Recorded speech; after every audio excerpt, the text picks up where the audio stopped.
And today we will have Claudia Myers, and many of you remember her. And then she'll do a presentation, and I ask you to make sure you're all muted so that she can do her presentation. If you have a question, you can either raise your hand, and I'll try to remember to call on you, or you can put something in the chat. Otherwise, she'll have questions at the end, but I know sometimes when she's going to be showing some pictures, you might have some direct questions you want to ask her at the time. So I will let Claudia. I'm gonna spotlight her. There she is. Can everybody see Miss Claudia quite close up and personal? Does everybody see her up like she's in the old big slide? Okay, I want to make sure because this is something new to me. So take it She away, looks Claudia. beautiful tonight. Thanks. You're not going to add for 85, are you? Of course not. But take it away. Hi, everybody. I'm really fascinated by this. I learned how to Zoom with my kids, but I've never had this many people on before. So, um, my talk is called A New View, and I look at things maybe a little bit differently than you've looked at them before. And I thought I'd pass that on and see if that would be something that you can use. Hi, Laura. Um, I work on a quilt until the quilt on my wall matches the quilt in my head. And at the moment, I designed this quilt,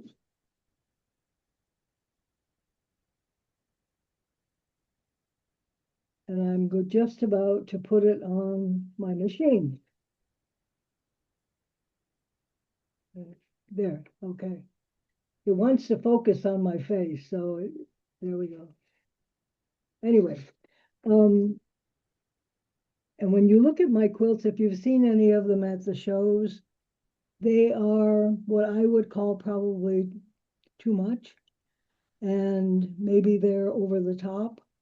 I had a friend whose motto for life was too much is never enough. So, but I thought I would tell you maybe why this has happened. Before I became a quilter, I had another couple of lives.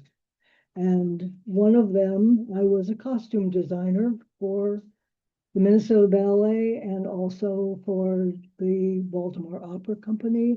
And I taught for 5 years at the College of St. Scholastica. Taught the students how to make 18th century corsets, which I'm sure they're using right now. Anyway, this was my life before I became a quilter.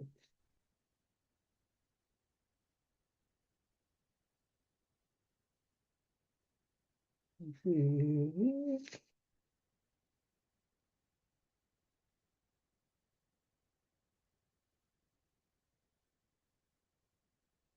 And this pertained to before I became a costume designer.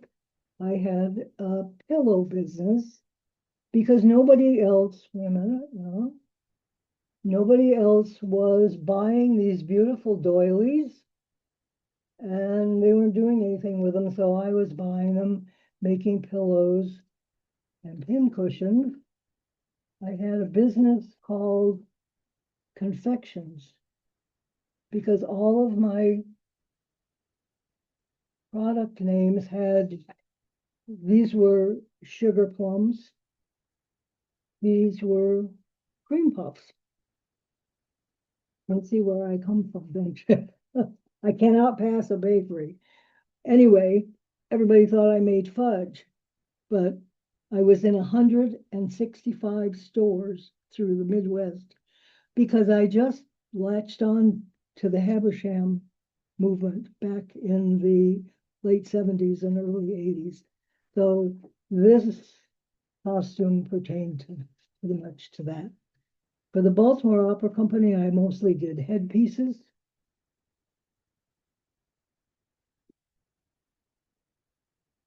Each one being worn by the soprano on stage.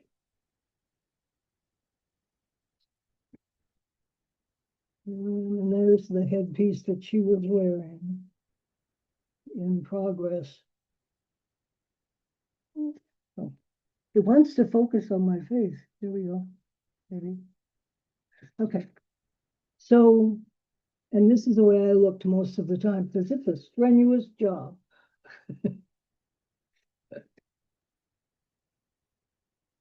So when I became a quilter, the first, I knew nothing. I had nobody in my family that ever quilted. So the first thing that I did was I took a class from my friend,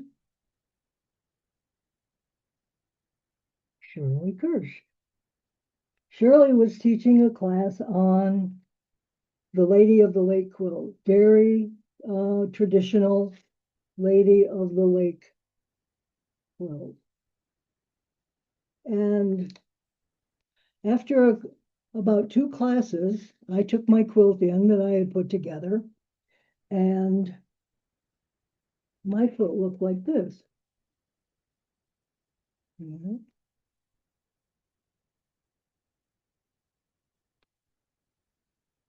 I'm sorry, I can't get them to be in focus.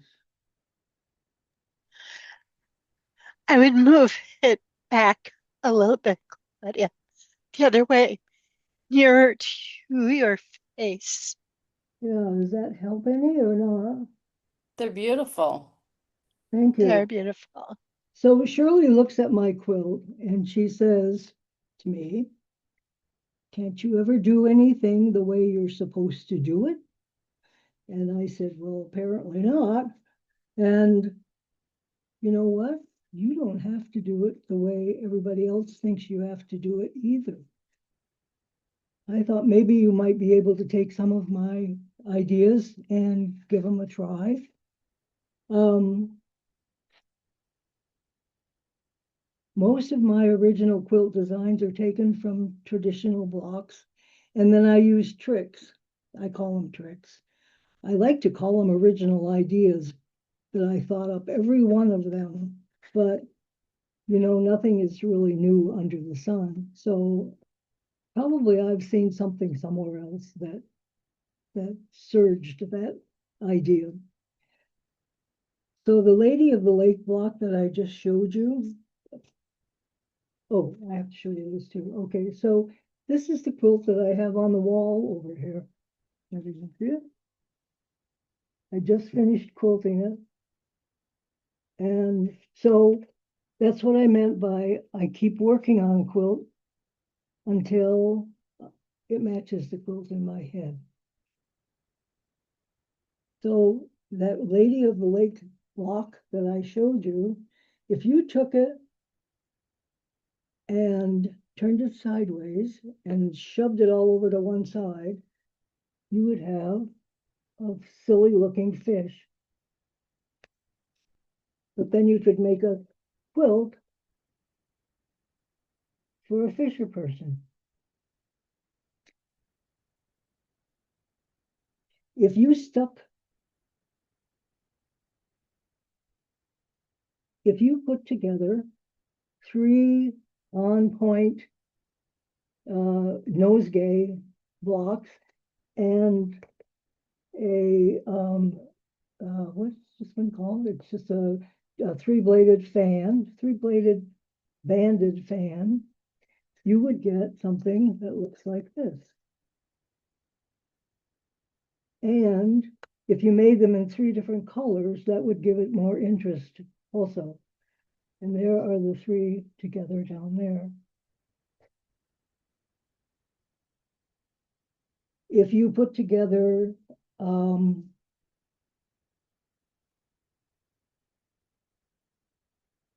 one on point nosegay, there we are, and two silver and gold, that's what that is, silver and gold, you would get one of the blocks in Big Bird Blues.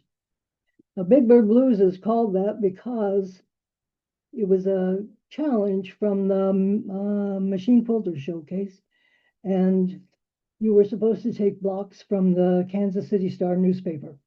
So I did that. I've got the nosegay, silver and gold. I've got the Delectable Mountains and the Lady of the Lake. And then there was this weird quilting design that I liked. So I did that, only I did it in applique.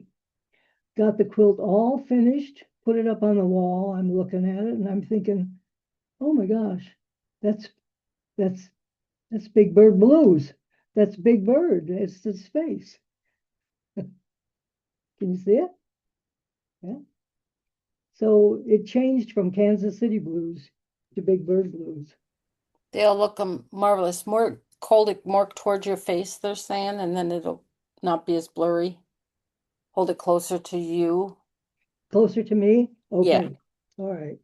that's okay. If you took the traditional palm leaf like this, yes, okay. Thank you. If you took the traditional, now, there we go, palm leaf and made it into a corner and added it to a pineapple block, and then if you added a uh, border print over here, you would get the block that's in Casablanca. See, it's right here.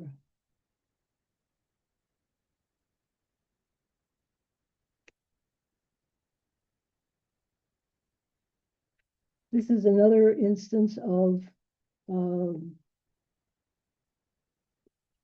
turning a block into something else. This was a challenge for the Museum of American Quilting in Paducah. They always do, every year, they do a new quilts from old favorites challenge. And I like to do challenges because I call it the white room syndrome. If you go into a white room and there's nothing in there, that's very difficult to come up with the decorating scheme. If you go into a room and it's got a red couch or a purple or purple drapes or something, you've got something to start with. So I like to do these challenges. It gets me started. So this was the Dresden plate, and what I did was I cut every other blade shorter and then added a piece of background to it and a piece of the white background over here, so that when the quilt was done, it was called Service for 12, and it looked like this. I appliqued the flowers in the center, and the silverware was a photograph of my silverware that I took using the background for the photograph, the same fabric that I used in the border, so that I didn't have any white lines around it. And I tried to applique the silverware onto the border fabric. Then I added the lace to indicate the tablecloth. And all of this, this one and any of the challenge quilts that I'm going to show you from the museum, my quilts always seem to get in. They were always in the 18 finalists. They didn't always win, but they got in most of the time. Claudia, Yes, got a question here. Do you use the EQ for designing? I do. Okay. No, I shouldn't say that. I don't use it for really designing. I use it to design, I guess. Um, I use it because I can change colors fast with it. I can change positions fast with it. When I get done and I have a quilt design, and I start the quilt. When I get the quilt done, it rarely looks exactly like the design that I've made. I know when the quilt programs first came out, we all went, it was like when we first got a microwave. We thought we could do everything with it. And the quilt programs, I think, were the same way. Um, so I use it for getting the quilt started, I guess. And then I pick out the fabric. I don't have the fabric in the program, I have whatever is closest to it. I haven't done that. But yes, I guess I probably do use EQ for getting the quilt design started. It may not wind up that way, but that's the way it starts. I want you to know these are all blocks that I've designed except for this one. This is a regular banded New York Beauty. So then I shoved it over to the side like I did with the fish, and it became the off-kilter New York Beauty 1. Then I pieced the control and took out the frame, and it became the off-kilter New York Beauty 2. I made a wreath out of the New York Beauty. This one goes in that direction. This one goes in this direction, just to give it more depth. The ones on this side, this is the New York Beauty. Here's the control. Here's the center. Here are the points. No frame. Same thing here. No curves. Points. Control. Center. So you can take a block of your favorite traditional block and do things like that with it. Here in this quilt, this is called, I'm sorry, I couldn't hear that. Unlimited double miles on everything you buy. Plus, get unlimited benefits at a collection of luxury hotel resort on Capital One Shop. Capital One. What's in your wallet? I'm sorry, I couldn't hear that. It wasn't a question, it was somebody I had to mute. So just to remind everybody, make sure you're muted.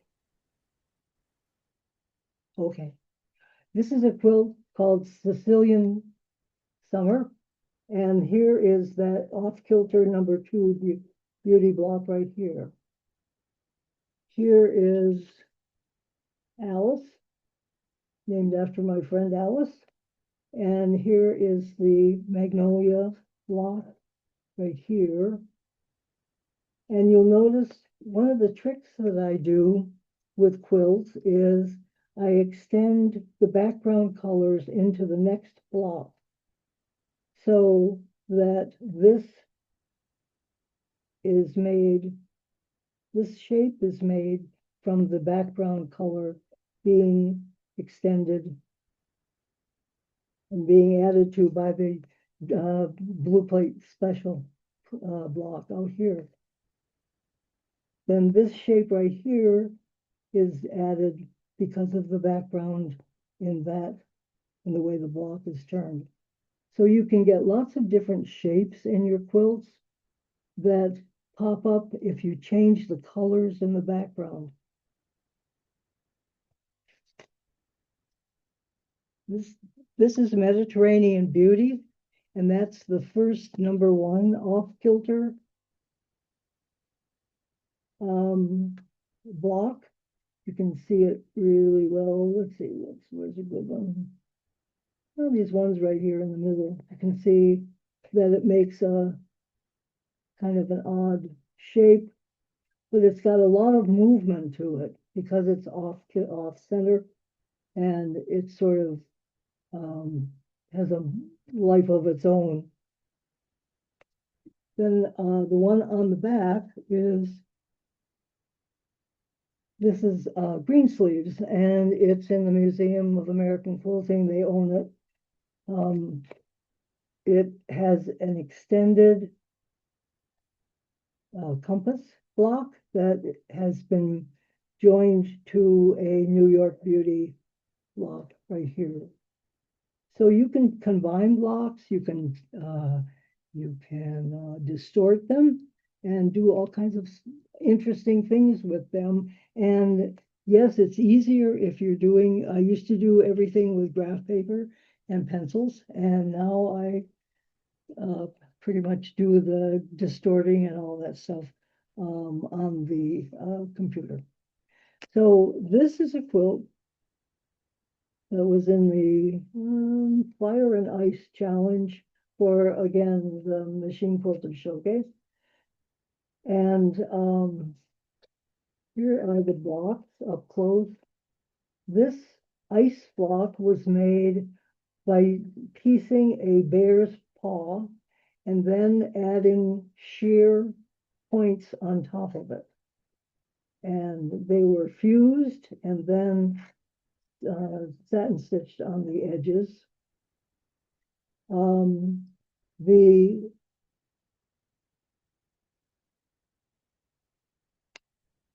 The star is a feathered star, but it's been redrafted with a curved ruler. And I'll show you that I have a picture of just the block in here someplace.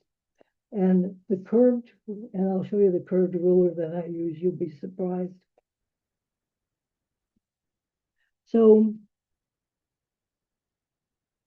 you can sometimes get some very interesting quilts by distorting your blocks like that, excuse me. And this is another challenge from was an early one. It was probably the second one I ever did. This is the Storm at Sea block. And I made them in different shapes and different sizes. The bottom part is meant to be the rubble and the stones of their building. These women were pictured in a magazine and I multiplied them. I have 4 of this woman and 3 of this one, 4 of this one. But I found when I was working on the wall that if I staggered the blocks and they didn't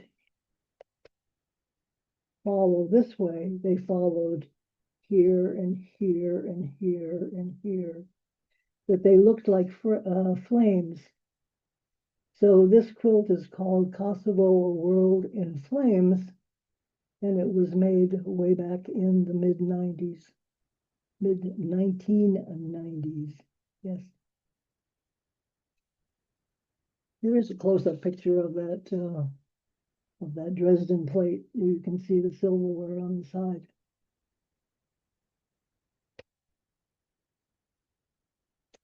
This one is very interesting. My go-to block is called the Sunshine Compass, and I figured out long ago how to paper piece it, so it's really fast.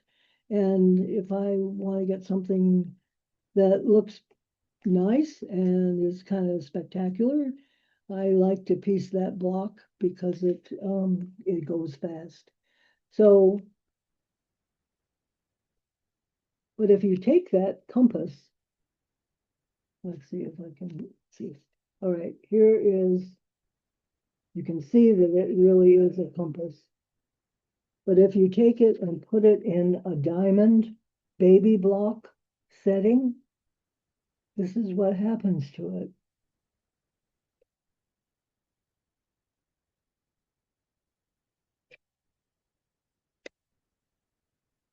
And this is the quilt that was made from it. Here's the block.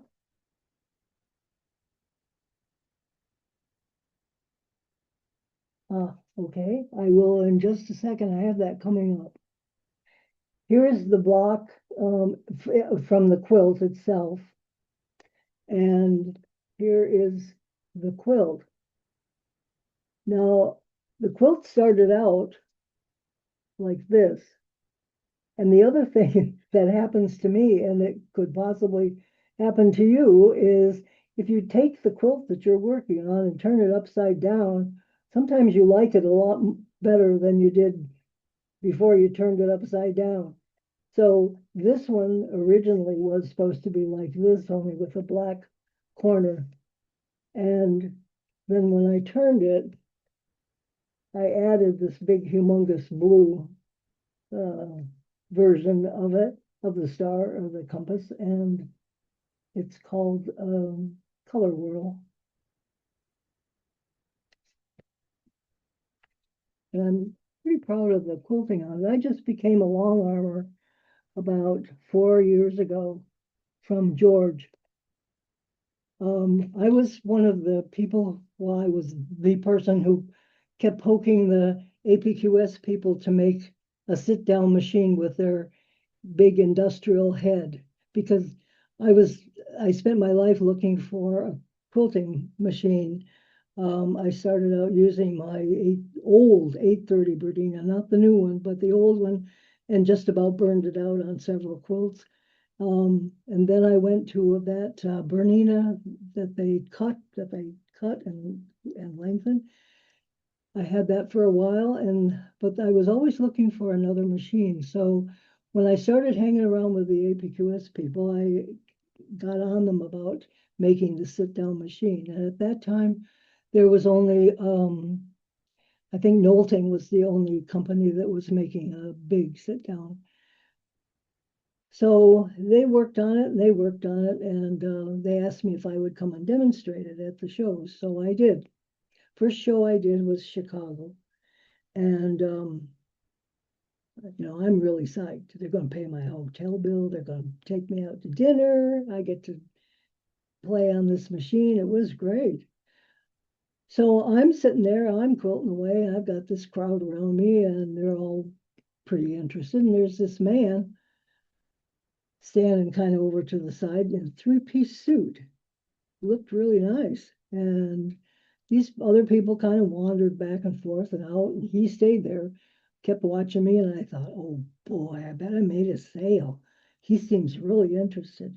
So, nope, he stayed there for about 20 minutes, and then he said, thanks very much, and walked away. I turned around, and all the other people in the booth were laughing, and I said, what? What are you laughing at? Didn't I do a good job?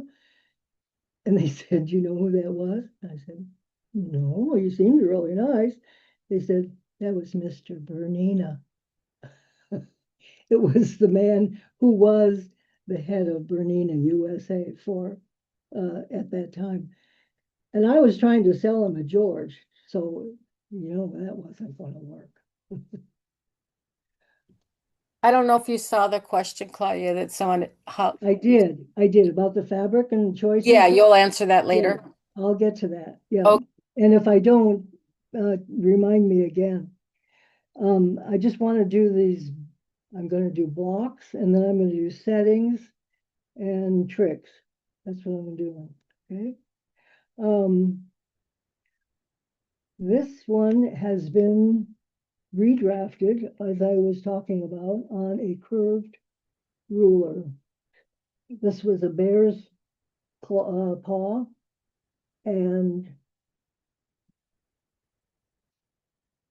where'd my ruler go? I'm sure all of you are familiar with Anita Shackelford.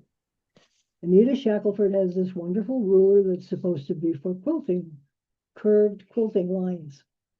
And I use it for drafting blocks into curved versions of them because it's got 3 curves that just really work for me.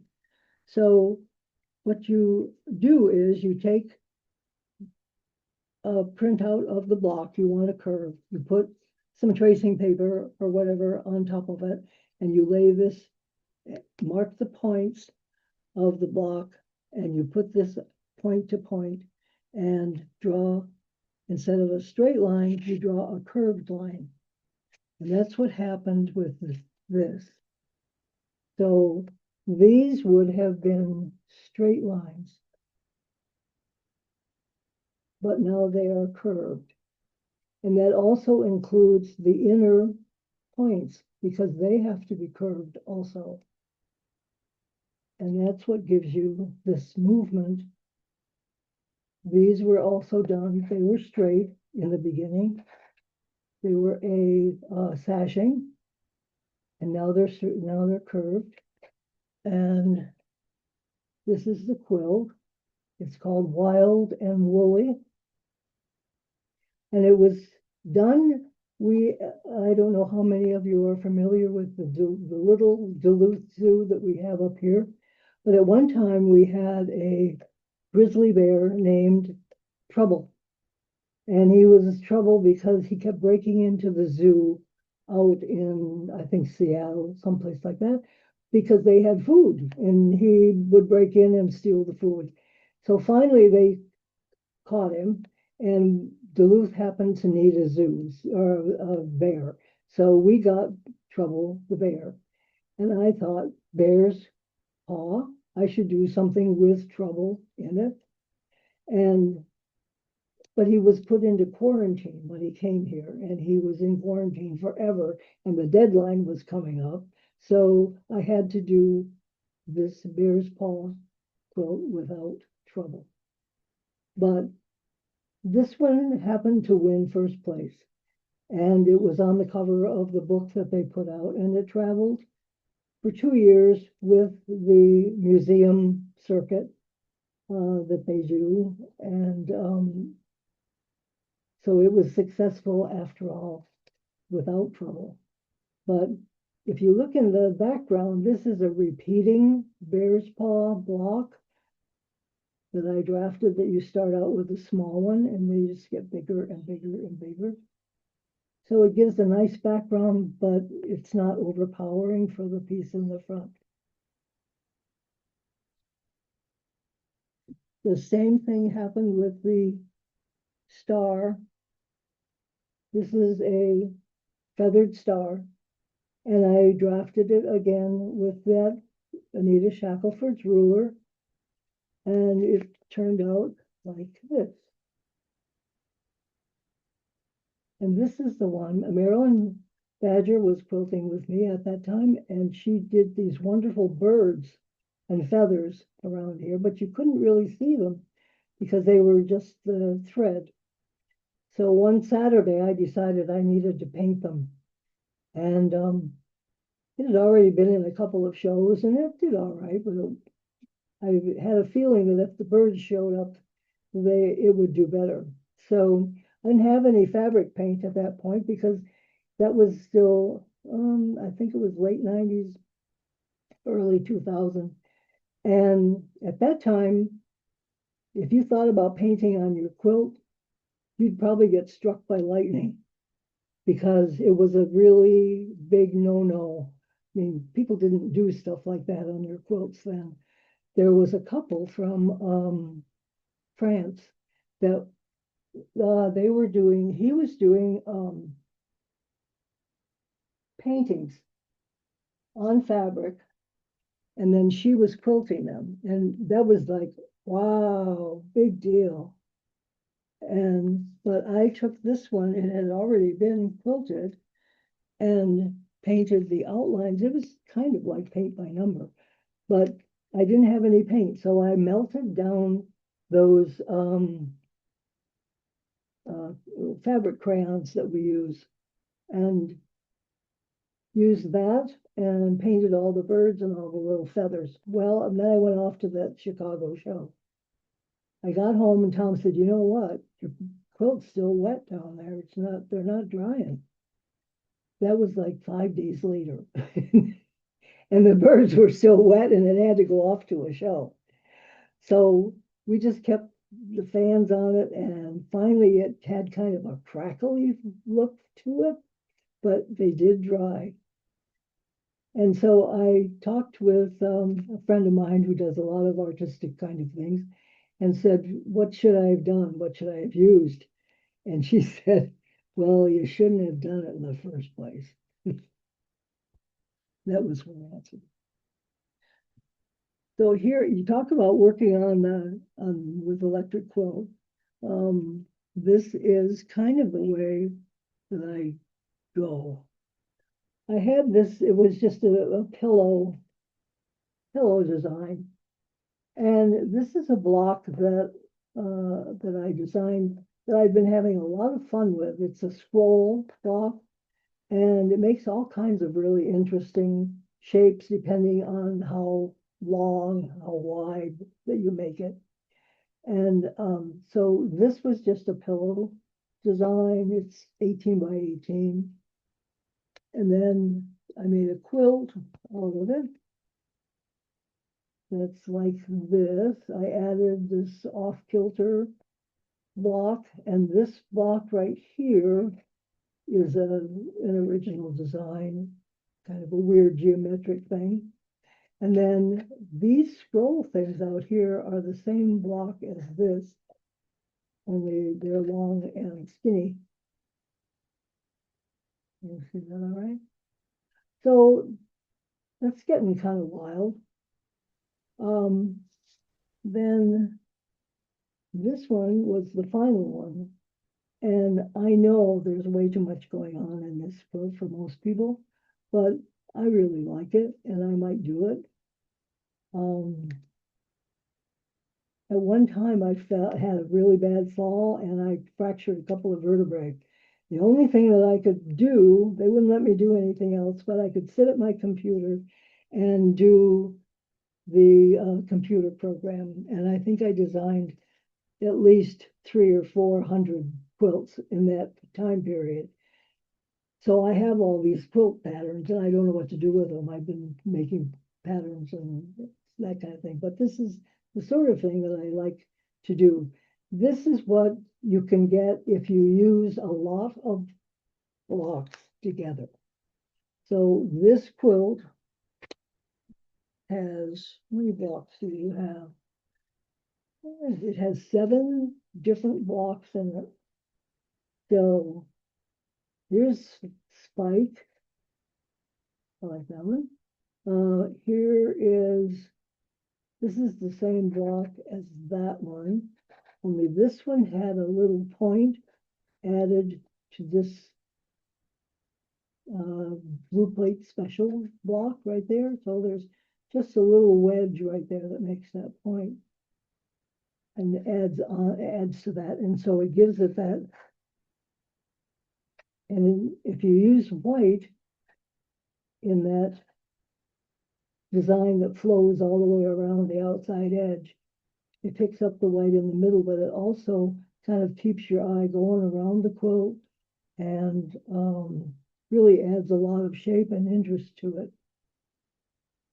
And then by not having these 4 curved areas the same color as these, it gives you a 3-dimensional kind of feel to it. And 3-dimensional, if you look at, this is the original one like this, but if you color the background in the center of this particular design, it makes it look like you can see through it. That these are the only solid parts and that you can see through into the sky or whatever. So to answer your question about fabric, I have a whole thing. I have several books that I've done, and one of them was Sneaky Tricks, Shortcuts and Tips. And in there, I do a whole thing about picking out your fabrics and your colors and stuff like that. There are several different ways you can do it that I do it. Number one, you can take a piece of fabric that's got a lot of colors in it that you like. And I know people have done this forever, so you probably already know about it, but you you can pull those colors out and you know they go together because the manufacturer put them together in the first place. So even if you don't use that piece of fabric, you can use that as a color scheme. And then I usually take, say, 3 colors. You're going to do 3 colors, okay. And I pull from my stash or I go and shop probably 7 or 8 or 10 fabrics in those colors that are graded light to dark. And I put those all together. Then I usually add maybe 2 more colors or 1, maybe. Sometimes it's just green if it looks like it needs a leaf or something like that. And then after I get those 10 4th colors, I add a punch. And what I call a punch is something that doesn't blend in with the quilt. It stands out, and that's what you're going to use for the parts of your quilt that you really want noticed. Like in this one, it would be the white, which is unusual because to use white as a punch is kind of odd. In this one, it probably would have been the check, the black and white check. So that's the thing that adds the personality to your quilt is that punch. Did I answer the question or is there more? Is Who there asked more to me? any questions? Did I answer all of those parts of that question about the color, picking color? I think you did. Okay. Let's see. This,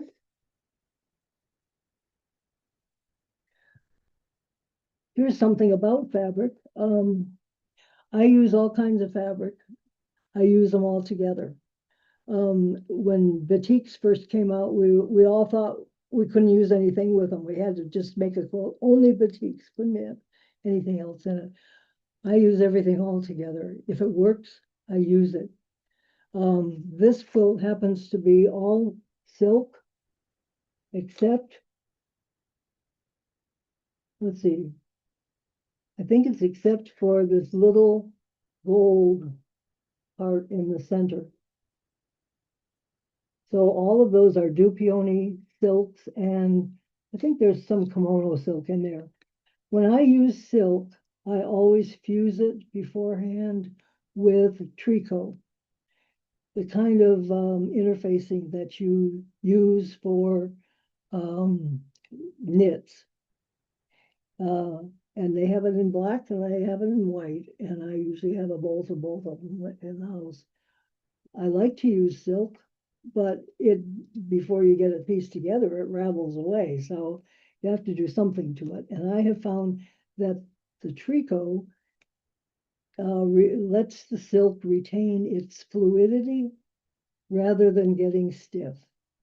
So I like to use that. And what I do is I just cut maybe a half yard, whatever, or a quarter, fat quarter, whatever I'm going to use, and then fuse it with the tricot on the back, and then cut the strips or the shapes or whatever I'm going to cut. So that one, this one is silk, and this one is all silk. There we go. I have to say that one, I have something else to say about it. So as far as fabrics are concerned, when I go shopping, I am absolutely no fun to go shopping with for fabric because I go through the whole store and I look at every single piece of fabric and I don't get distracted. If my friend that I'm shopping with says, "Oh, come over and look at this over here," no, I can't do that. I'm not done with this part yet. And so, like I say, I'm no fun, but I know my fabric when I see it. I recognize my fabric. And if it's something that I love and I know I'll use in more than one quilt, I will buy 3-4 yards of it. If it's a border, I will buy 3 yards. If it's something that I really like, but I'm not sure, and I never really know what I'm going to use something for, I will buy 1.5 yards, 2 yards. And I rarely buy quarter yards, but recently I have been because I'm making smaller quilts, number one, and it's getting expensive. So I don't work with fat quarters because I do a lot of paper piecing. And so paper piecing doesn't really lend itself that much to fat quarters because you're usually cutting strips. I wrote a book way back in 2009 called A Passion for Piecing, and it's still available. I think it's kind of the go-to book for, it's like Carol Doak's book. It's out there for paper piecing. You can get it on demand now, or you can buy it on eBay. So anyway, that person that wrote that book about having a passion for piecing doesn't piece much anymore. I have gone to what I call working on the wall, and I do a lot of, I piece the background, and then I piece other parts of it and applique them, turn the edges and applique them on top. That's the way I like to work now, and I'll show you some other quilts that are done that way. I was asked about the size of these quilts. This one is, I believe, 86 by 86. And this one is, I think I know it's longer. I think it's, I'm going to say 102 long by 94. No, I don't do raw edge applique. I have tried to do raw edge applique. I can't do it. I wind up finishing it or turning it or whatever. I don't know. I'll show you one of the quilts that I have done that I did a different technique about with raw edge.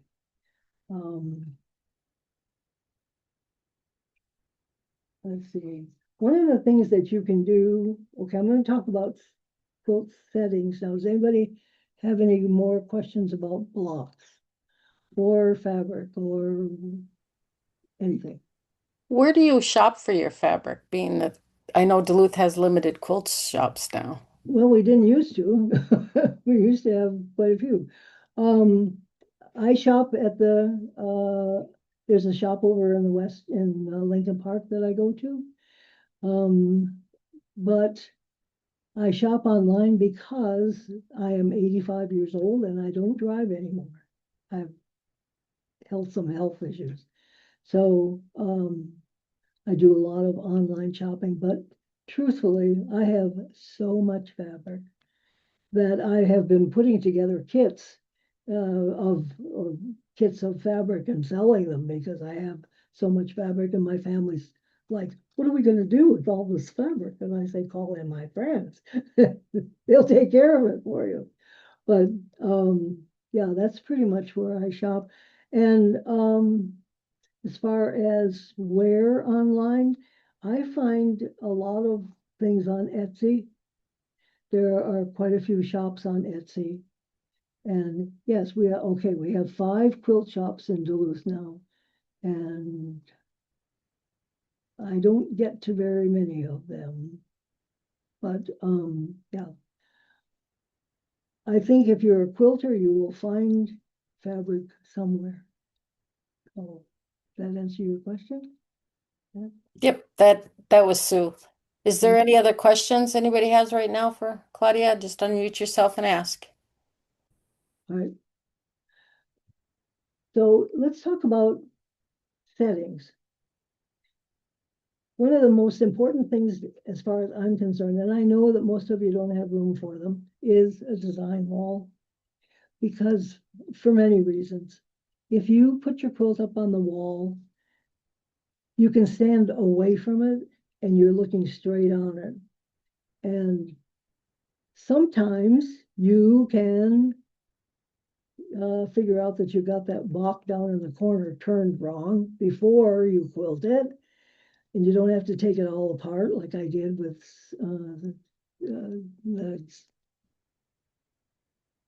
the red and black quilt that I showed you. Yes, I had to take all of that quilting out because the corner was turned. So you can figure that out.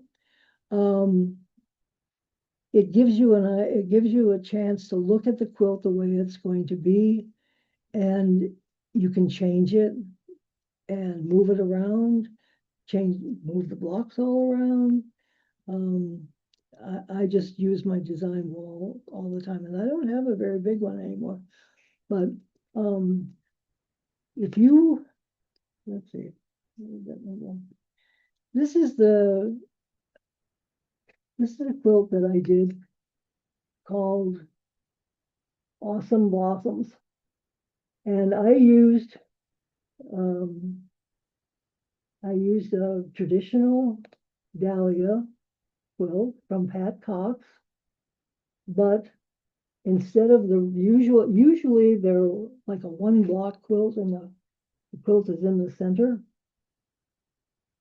So by pushing it off to the side and adding some smaller ones, and then these buds were pieced beforehand and then sewn onto the background with the leaves afterwards. The border was machine quilted and then painted. I didn't hear any gasping. But yes, Marilyn, I'd sent the design to her and she marked it on there and quilted it beautifully. And then when I got it back, it was paint and I hand painted all of it. So that's what's different about this quilt. That's the trick with this one. But the other one is just the asymmetrical look of the flowers down here with the bright one coming out and the lighter ones in the background, sort of they're going away from you. And then the buds. I think this was the quilt that won more of our best of shows than any of them.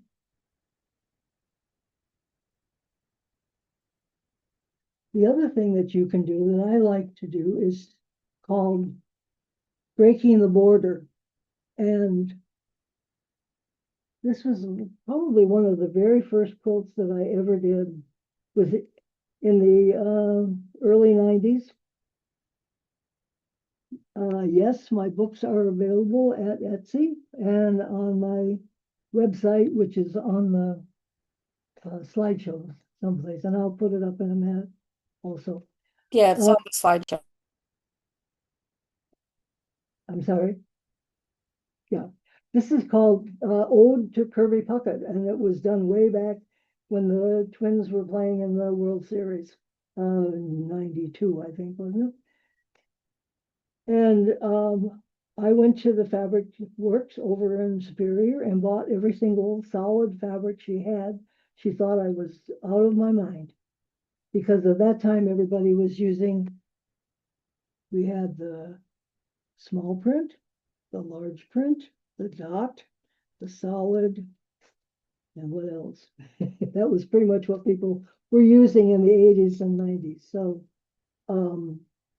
this was unusual in that I used the solid fabrics. I was very enamored of the quilts of Michael James at that time when I first started quilting.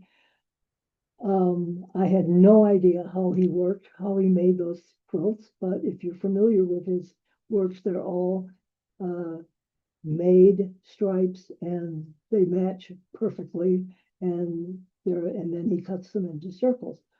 So I made this, but the thing that I wanted to do was I wanted it to come out from the quilt, and so I added the pieces in the border, and that sort of gives you the idea that it's larger than life. This is another one that breaks the border, only it hangs down below. Also, it's in over out of the border here, and then it's down in here. And this is another one that won first place at the National Quilt Museum Challenge. It's called Gypsy Caravans. And it was inspired by, I went to the House on the Rock, and they had a whole collection of wheels. And one of them, one set was from a gypsy caravan, hand painted and all that kind of stuff. So the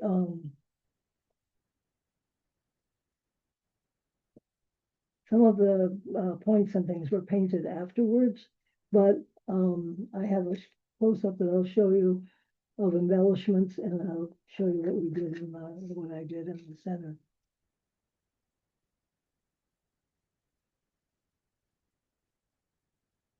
This is another challenge, and it was supposed to be 9-patch, and I wanted it to look like a puzzle, and I called it 9-patch puzzle. There are actually 54 9-patches in this quilt.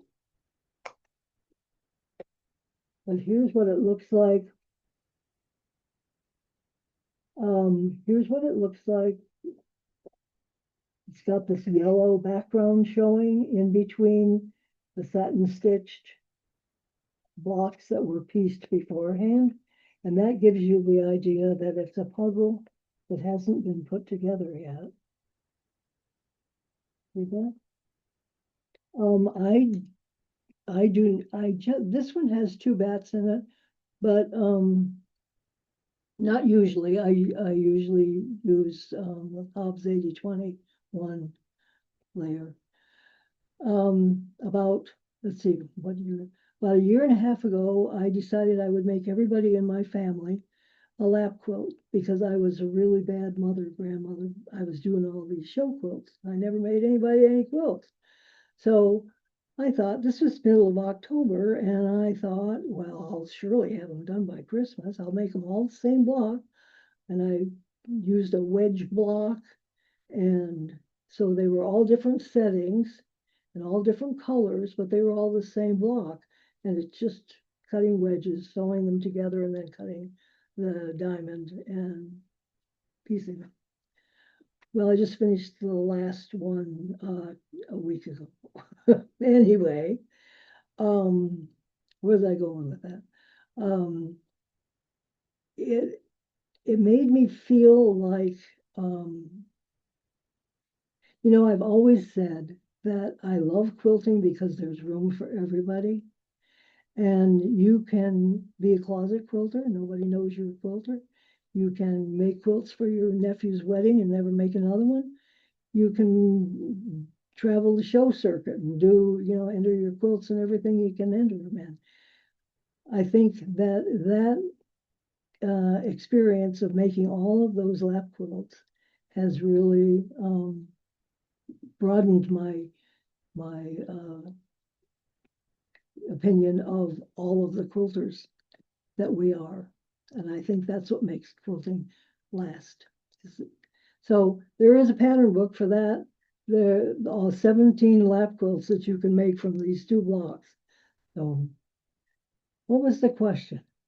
I missed that. There was another question that came up. I think you answered it. The 2 layers of batting. You answered Oh, that question. okay. All right. Here's another funny little trick that you can use. If you put a sashing on your quilt, make it lighter in the center, a lighter value, same color, lighter value than around the outside edges, and also the little cornerstones, because it makes it look like it's lighter in the center, and it's like there's a light behind there.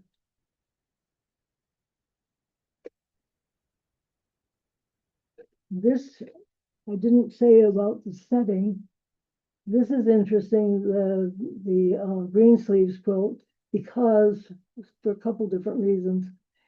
It looks like 2 quilts, one in front of the other, because this one is a different, there we go. It's a different fabric around the border than this one, because I didn't have enough of this one.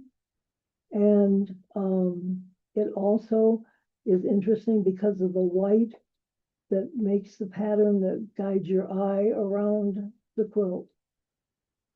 So if the white were a color, I'm a big advocate of black.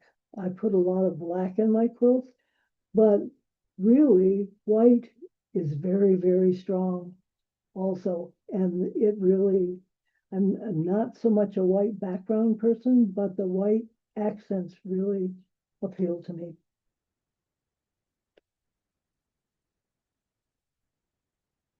Same thing with this one. You've got the white going around.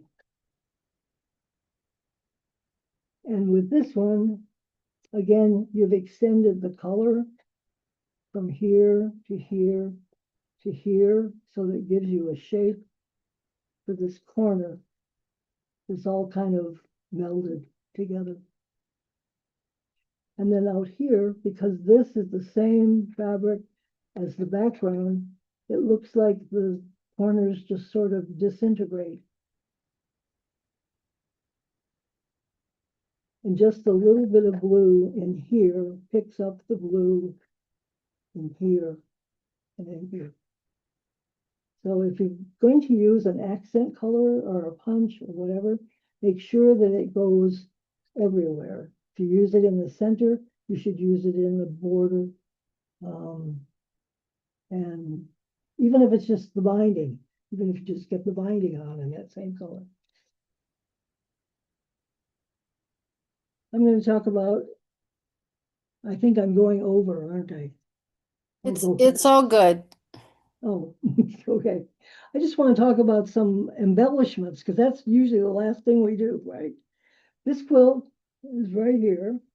It's called Juicy Fruit. And it was supposed to be an innovative um, uh, version of the orange peel law. Well, we mostly know the orange peel as the one that looks, it's got the four oval things. But this also, wait a minute. Anyway, this also is an orange peel, right? Here, if you can see, it's a circle and it's got four leaves coming out of it. So when I got it finished, I thought, well, it's not really very remarkable. So I bought some white silk flowers, took them off the little plastic stems and stuck them on there and did a zigzag yellow with my machine to hold them on. And they're still good. It's about 10 years old and they're still hanging on there. They're fine. This one, okay, well, this is okay. This one, I wanted to tell you about the raw edge stitching when somebody asked about that. These flowers were put on here. I wish I had a better close-up picture of it, but it's rotary purse. That's the name of this kind of applique. They were cut out, laid on the fabric, and then I just went back and forth with a straight stitch and black thread. And so what it did was it sort of gave the edges of the flowers a delicate look rather than trying to turn them or raw edge them and stitch them. So by doing this motion on them, it gave them a more delicate look. Then around the edge of this one, I did, what you do is your domestic machine, you drop the feed dogs and set it for a zigzag stitch, and you do a scroll with your zigzag. You have to go out and back in order to cover it usually. But it's a really nice way of doing an embroidery look kind of thing with with the machine. The ribbons were all back and forth embroidered with the same kind of thing, and then it's got those little bridal pearls that you put in the seams of wedding gowns. It's got those sewn into the binding. The binding is sewn on the back, turned to the front, and the pearls are stuck in there, and then it's top stitched down. This quilt is called Positively Paisley. It uses a lot of Paula Nadelstern's fabrics, which admittedly are challenging to use, but I made all of the paisleys first and then sewed them onto the quilt afterwards. So this is from one fabric. This is from one of her kaleidoscope ones. This is a different fabric. They were all pieced beforehand and then sewn, put up on the quilt and sewn down. Now I'm going to really shock you and tell you this, that all of my quilts are glued together before they're sewn. So I will put the quilts up on the wall and glue them together. And then when I like where they are, because you can take them apart with just water, and I use that glue based it from Roxanne. You can spray water on it and take them apart if you don't like it. And that's it. The glue based it from Roxanne. And I usually buy the refill, and I buy that little accordion bottle because your hands get tired after a while. And that's how I turn things and join them together also. I hate for you not to see all these quilts, but we're running out of time. So how about if I just hold them up and you ask any questions? This is a close-up from that gypsy caravan. This is the flower that was in the center. And there are sequin motifs that are sewn around that flower in the center. This quilt is totally painted. It was drawn first.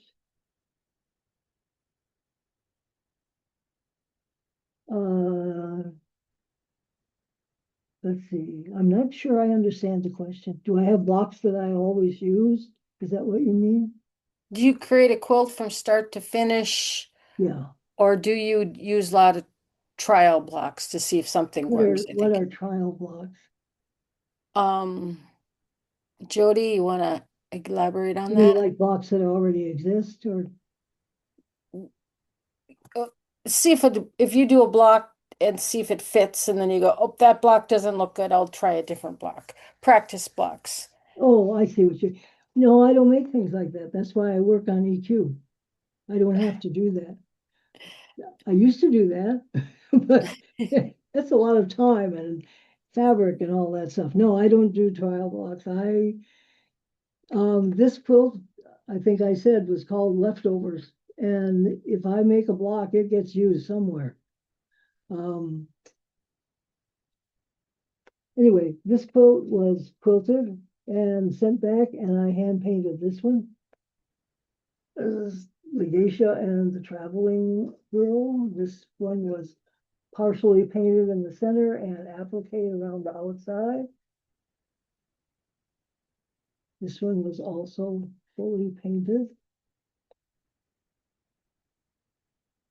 And I know some of you are saying, I've never painted a quilt. That's just awful. I would never paint a quilt. But okay, this quilt, this is a compass with feathered star tips on it. And when I got it done, I sent the picture to a friend of mine in Michigan who is not a quilter, not a craft person. And she said, well, it's really nice, but what's with the palm tree? I said, what are you talking about? What palm tree? There's no palm tree in there. I looked at it again. Oh my God, there's a palm tree in there. So Marilyn had quilted a design down the trunk of the palm tree, and we painted it. So the palm tree sort of went away. So painting is useful sometimes, and it doesn't have to be all over. It can be just a background. Here, paint was used in every other line that was quilted, and it just gave a texture rather than a paint all over. This is this quilt. It's called Nighthawk. And I have here. This is the way it started. This is the block. I went to a quilt retreat and I was going to make a quilt for my bed. Really simple quilt for my bed. Here's the block. This is paper pieced. That's appliqued right there. And then they join together. So I get it home, I put it up on the wall. Doesn't want to be there. Wants to be like something else. So it got like that, and then it finished like that.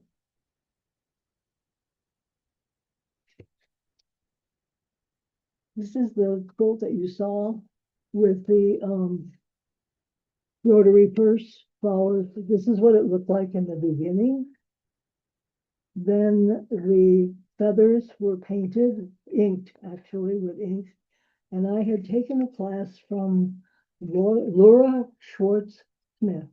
She's the one that did that quilt with the quilt blocks in the skirt a long time ago. And I had taken this class on how to do things with ink. Supposed to bring a photograph, and I did this little girl in her first communion. So I had this little girl, and this quilt didn't really have a focus. It was kind of, eh. So I put the little girl on the quilt.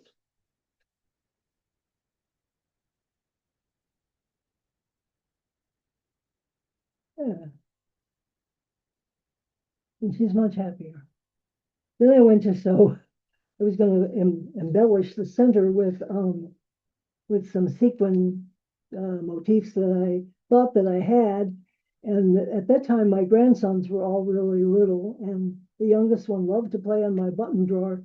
And he had asked me, and I'd forgotten, if he wanted to take home one of these sparkly things. And I said, okay, go ahead. And I needed it, but we couldn't find it. So I had to put something else on it. And here you can see the stitching a little bit better. It holds the flowers on. This one, this is that scroll block again. Let's see now, wait a minute. This is the way, okay. This is the design that I did on EQ. This is the quilt, the actual quilt done before it went to its first show. We came home and I turned it upside down and sewed and made it into an elevator gate. My husband kept looking at it saying, it looks like an elevator. It looks like an elevator. So this is the way it looks. It's all that gold bias and black bias. And it's glued on, pinned and then glued, and then top stitched on the quilt when it was already quilted and done. Sometimes done is good. Sometimes it's just never done. This is a quilt I did a long time ago. And the mistake here was you have to look and listen to your quilts. If I had put this quilt up on the wall, I didn't have one at that point, I would have realized that windmills can't be in different directions. So that my husband is very quick to point that out, that this windmill is coming from this direction, this one's from this direction, and yeah, right. This quilt is, the center is drawn, quilted, painted, and satin stitched around all of the little ribbons and flowers. These are appliqued on. I don't have a close up of that one. I do somewhere. It's coming. Um, you know, I've been quilting for 35 years now. Some of you in the audience have been with me too. And I have decided that making a quilt is kind of like making a child. They have a mind of their own and you never know how they're going to turn out. But you get better results if you listen to them, right? So this is a quilt called Freewheeling. It started out like this on EQ, very flat. The wheels were they were elongated, and this part of the wheel is paper pieced, and these, the outer thing and the inner thing, are applique on. And when I say applique, what I do is I turn the edges of only the curved parts and glue them, put them on, glue them, and then I top stitch down around just as close to the fold as I can possibly get with silk thread or something really fine. So I have really good results with that. But then when I put the quilt up on the wall, I was at a retreat at that time and put the quilt up on the wall. It just didn't, it was not happy. It didn't look good. So I started making it into a three-dimensional in the front.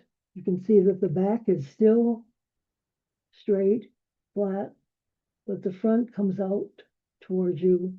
It's a three-dimensional kind of thing.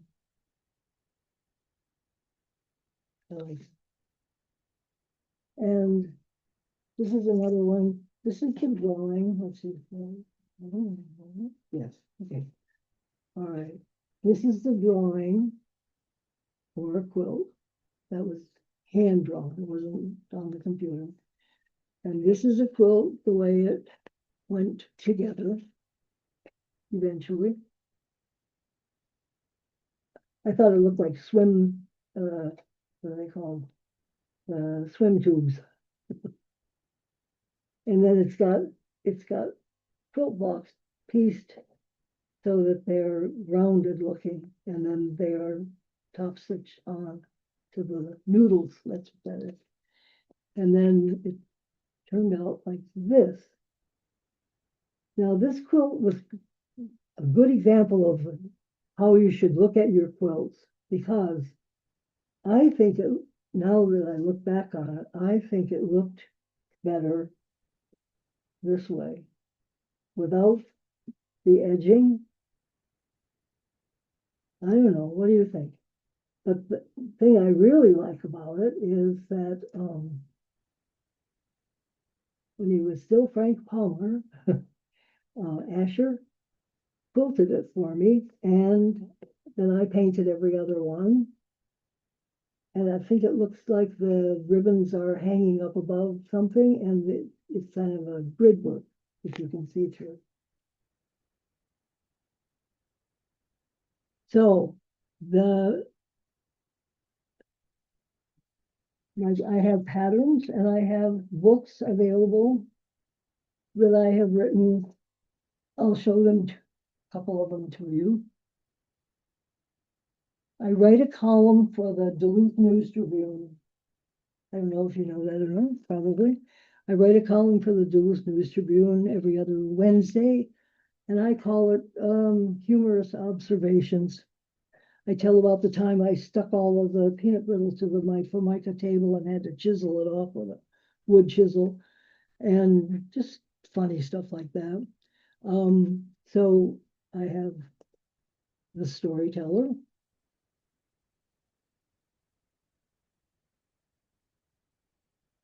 And I have the storyteller has more to say. And that's our log house that we lived in before we moved with the lady of 10,000 lakes hanging on it. I don't use Weidner. Let's see. No, I do use Weidner. If you just Google Weidner, their company comes up and you can buy it from them. That's where I got my last roll anyway. Here is the book that I talked about with all the lap quilts in it.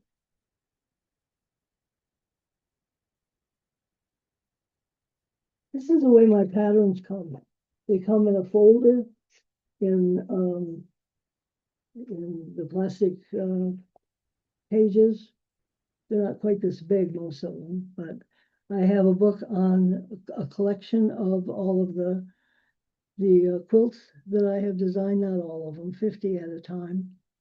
And they're all available through my website, which is backwards. Do you want do you want a slide?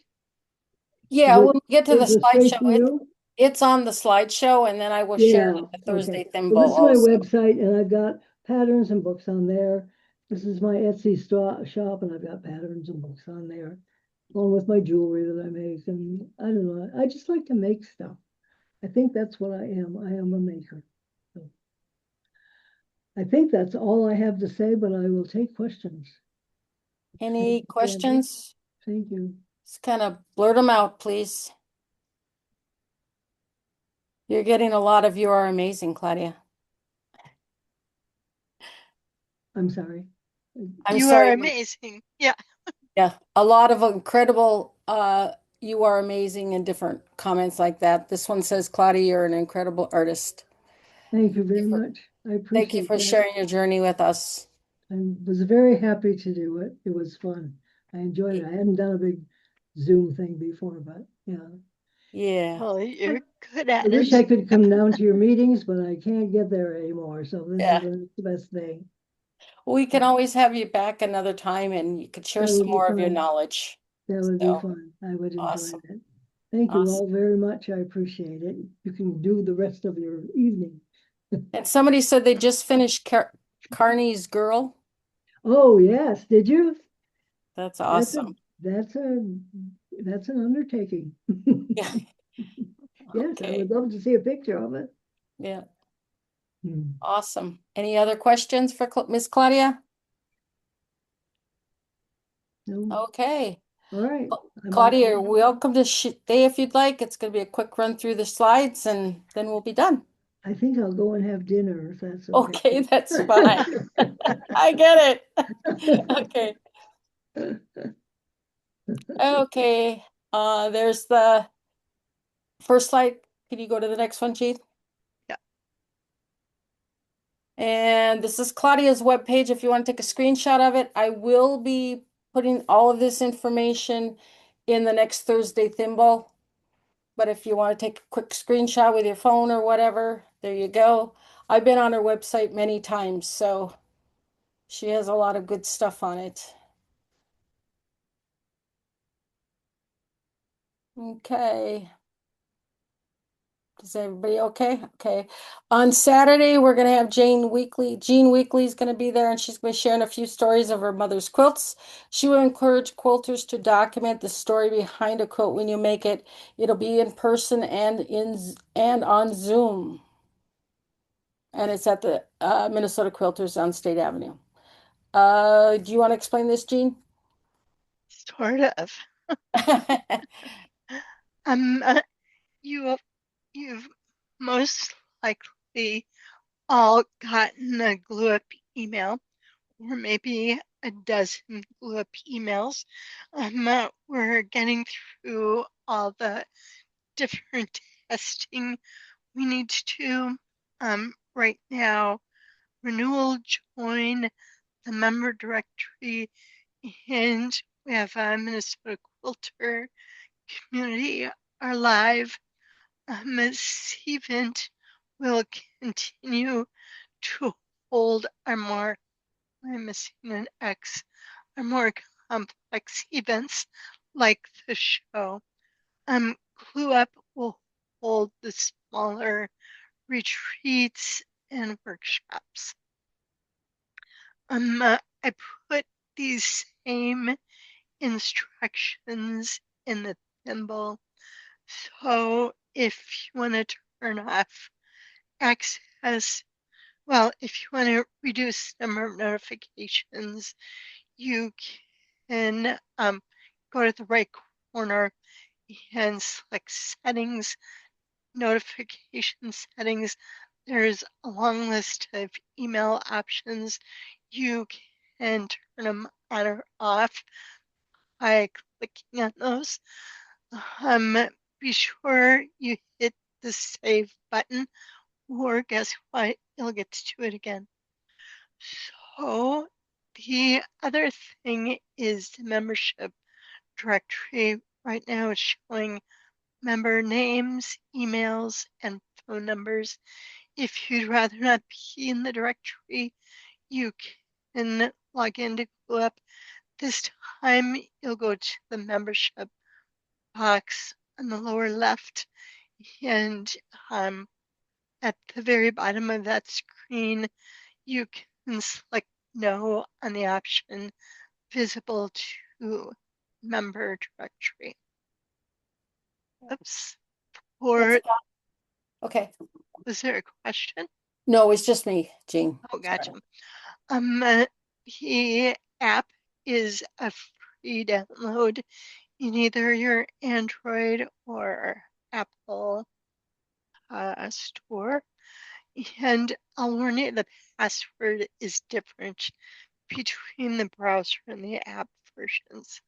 So you may want to copy your password when you log into the app the first time, paste it in the app, and then they'll match. Not sure if you have any business members on, but a nice advantage of GlueUp is the business members will be able to add a total of 4 staff for no extra charge. And it's easy to add them on the company profile. We have two sort of nuisance issues. We're not really using position and company unless you have a company.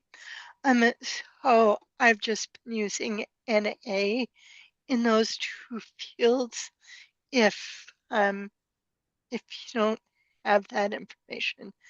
And then LinkedIn is asking you to fill it out every time. We've actually gone back to Blue Up and said, please get that off our screen. It's just a nuisance. So, and they've been pretty amenable. Is Pat still on? Are you out there, Pat?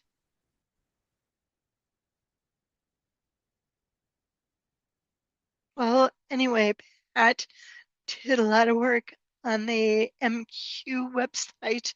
She's got a nice Sorry, were you list of, talking to me? yeah. Sorry, I was I was, reading. oh, I didn't mean to interrupt, but I was just bragging about the work you did on the MQ site to direct people to joining Blue Up and MQ, renewing, and then a few other tips. There's a 4-minute video that just orients you to Glue Up, and they also gave us a guide. So if you're dying to read more about Glue Up, you'll be able to see it on the website. Does anybody have questions now?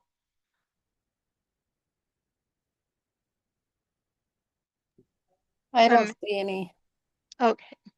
Yeah, I can't see my chat for That's okay. whatever I, reason. But you can certainly send me an email at treasurer@mnquilt. I am tracking these issues until we get to not a stable spot, just another week or two of experience. Make sure everything is working the way we expect it. thank you, Jean. You're Okay. welcome. Upcoming day retreats, February 19th through the 21st, Liz Drydall and Carolyn Davidson, and March 19th and 20th hosts Janine Lamore and Jane Keisner. April 16th through 18th hosts Liz Drydall, and Durdall, and there's a question mark. And you go to the 26-day retreats tile on your homepage on Glue Up to register and sign up to be a host and check out Sign Up Genius for that. Getaways for 26, the spring getaway is Camp Wampo in Emery, Wisconsin, March 23rd through March 26th. Host is Leah Doherty, and the registration is open. Fall getaway is the Riverside Inn, Cold Springs, Minnesota, November 20th through the 24th. Host is Cynthia Davis. I think that's the weekend right before Thanksgiving. Must be. Yep. And the mystery quilt has launched and there's still time to join. You're only a month behind. The February one just went out in the February newsletter, and you would have received an email if you're registered for it. So, but you can look for the registration link in the February newsletter. So, sorry, if you're a member, you get it through an email. Hmm. And if you feel like you're missing some information in your newsletter, don't forget to click and view entire message at the bottom left corner of your newsletter, and it kind of just blows the whole thing up so you can see the whole thing. And this is a very important one is Terry here? Let's see. Tina. Tina, Tina, are you here? she was. Okay, I'll read this. Your help is needed. Will be the outstanding volunteer of the year for 2026? Each year, we look for your help in identifying these volunteers that go above and beyond our organization.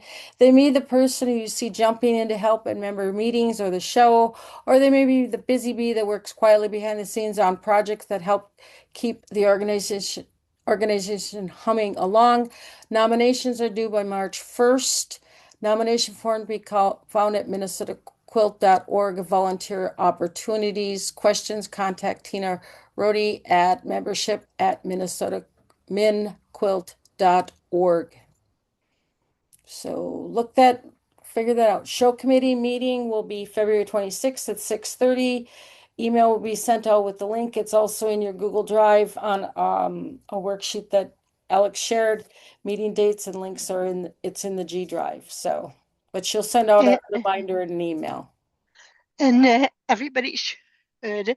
Regina reset everybody's passwords. So That's on the hopefully, next slide. oh, That's on the, sorry. it's okay.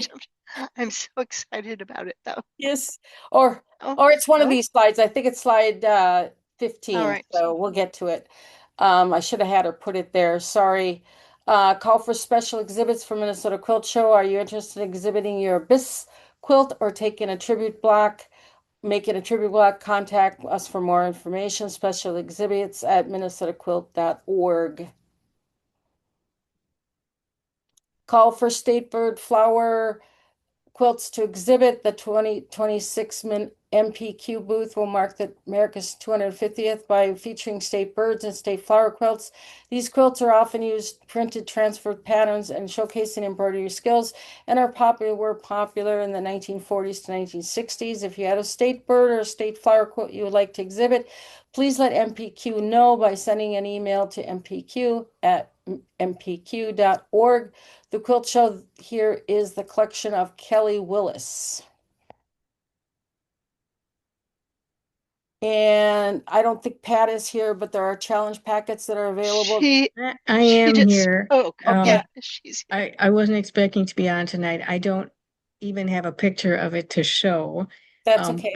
We did only make 50 packets this year, and I believe they're half gone. So if you're interested, you can buy it when you register or if you come to a meeting. And I believe they're also in the MQ shop. Yeah. On Square, which you can get to from the website. Okay, show committee emails. Regina, are you here? Yep, You want to explain this? sure. I've been working with the show committee chairs, and there will be a test email sent out again. Please sign on to your committee emails so we know that they all work. Ours Thanks. work in non-judge. Say And the big what? one works. Ours worked in non-judged. So thank you. Thank you, Regina. Next slide.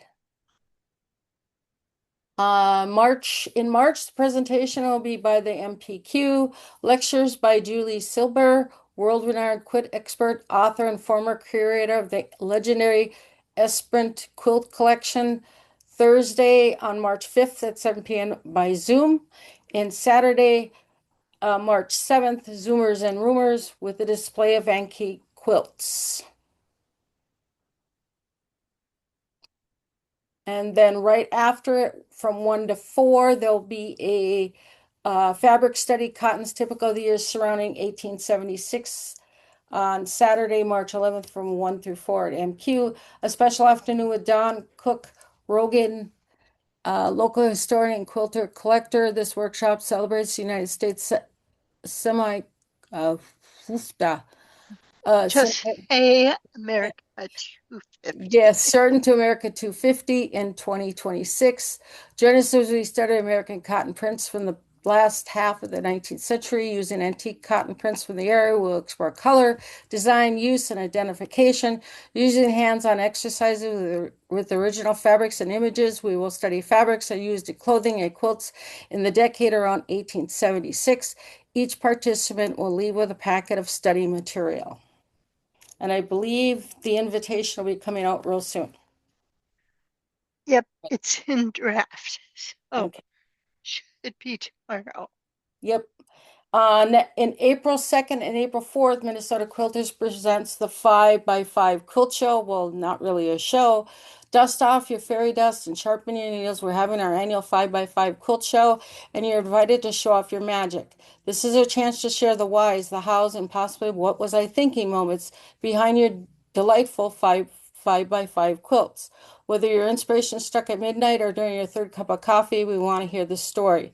Volunteers are needed. This magical event will not run on quilting spells alone. We need helping hands to make it all come together, and volunteering is a great way to be part of the fun. If you're interested in participating or volunteering, please let me by emailing me at edu@mnqquilt.org. More details will materialize once you do. Let me know. No crystal ball required. We can't wait to see your creative, your quilts, and your stories.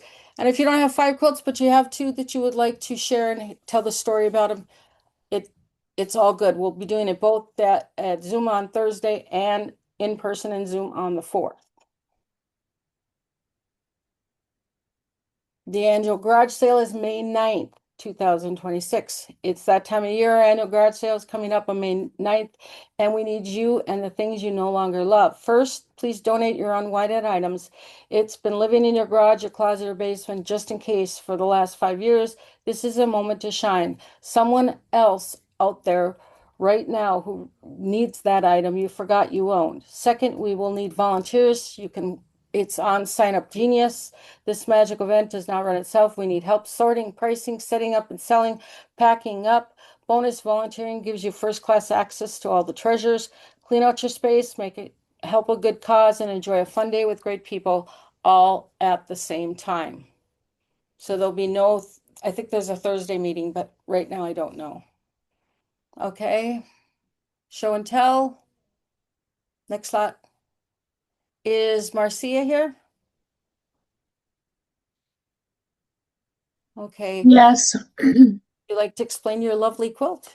Oh, sure. Yeah, I've been working on this for a while now. Started collecting the fabrics of the Quilt Minnesota Shop Hop fabrics a few years ago. Most of these fabrics are from the 2021 and 2022 year annual Shop Hop fabrics, the Minnesota Shop Hop fabrics. So, Very lovely. I love it. thank Okay, you. thank you. Gorgeous. Yep. Next. And there's another one for you. That's just the center of it and the back of it. Oh, okay. Awesome. Next. Is Diane Connor here? I didn't see Diane. Okay. She made this quilt with the kit. She won at the boat banquet in St. Cloud last year. So I Wow. probably gave her the kits at the banquet last Nice. year.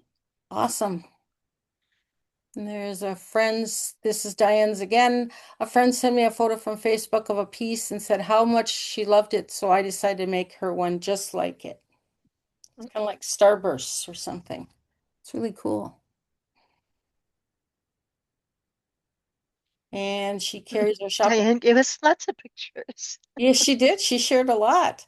I carry my shopping bags in a fabric bag. I made these two are gifts for some birthdays coming up. So I hope that nobody hears on the birthday chain here. I know, right? We want to get on it.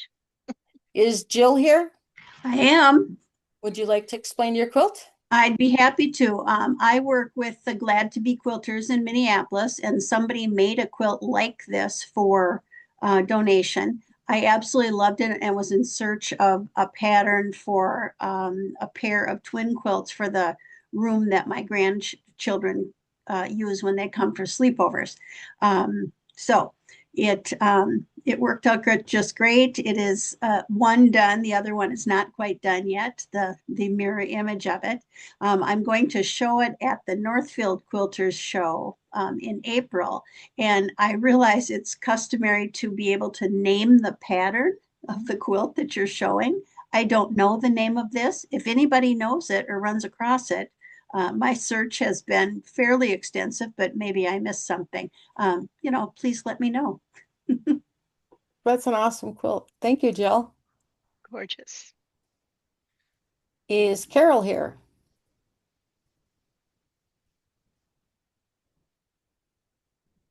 Okay, this photo is in large detail of just doodling in 2025. That's really kind of cool. Fabric painting, I bet. Awesome. Thread painting, excuse me. Yep. Did you want to say Oh, something, Becca?